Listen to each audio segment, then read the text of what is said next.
So I'd like to begin just with our first impressions about leadership agility. What strikes you about this phrase? We're obviously taking, agility is a metaphor, right, that comes from the physical world. You know, perhaps the origin of agility is in the ancient Greek Olympics. Agility is flexible, it is adaptable, but it's also very purposeful, proactive, goal-oriented. So it has this paradoxical quality, in a sense, of being focused, intentional, powerful, and at the same time receptive, flexible, adaptable. And I love this slide because I think it captures those two qualities together at the same time.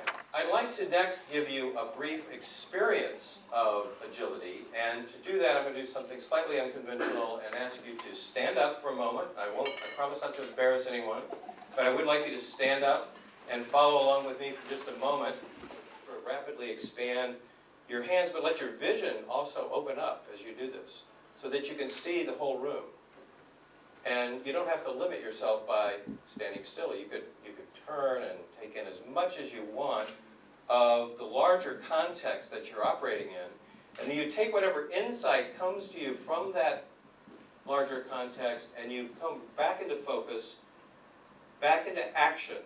There's actually a whole field called stage development psychology that we drew on.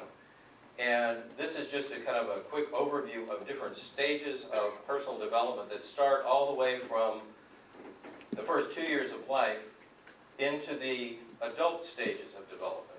Now these first stages we all go through just because it seems to be part of our physical and our brain development that we move through the first half or so of those stages of development. How much further we develop but beyond that is not a given. It really depends a lot on our educational opportunities, our desire, our interest in developing further, our desire to be, say, more open-minded, and some of the other qualities that you mentioned. That those leaders who are capable of operating at the catalyst level are the most effective in dealing with the kind of business environment that we're in now.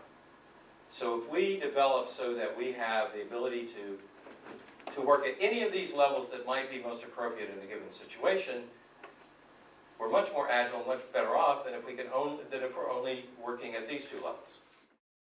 So first off, there's a kind of assumption when I'm operating at this level of agility that leadership is all about using your authority and your expertise. In fact, that's really about all it's about.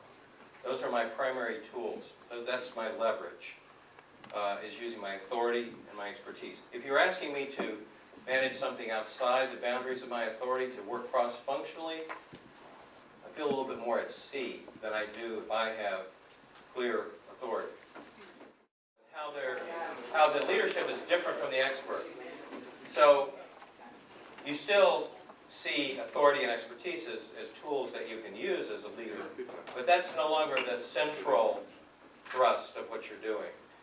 The main thing is that you really understand that your job is to motivate other people and to orchestrate the thinking of teams.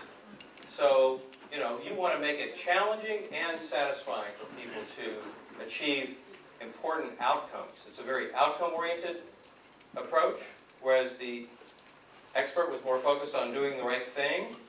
Doing things the right way. Here's do the right thing, get to the right outcome. The catalyst level leader is looking farther out and saying, this environment is so incredibly uncertain. We can't really know right now what exactly our next strategy is going to be after this, or even what the strategic environment will be after we achieve the strategies that we're focusing on now, the objectives. What we need to do is to create an organization that has the capacity to deal with whatever is going to come along. I just want to say it's been a real honor and pleasure to be with you this afternoon. I'll join later on the panel, but I just wanted to take this as an opportunity to wish you all the very best. And I'm going to let George direct us into our break. Thank you very much, Bill. Thank you. Excellent.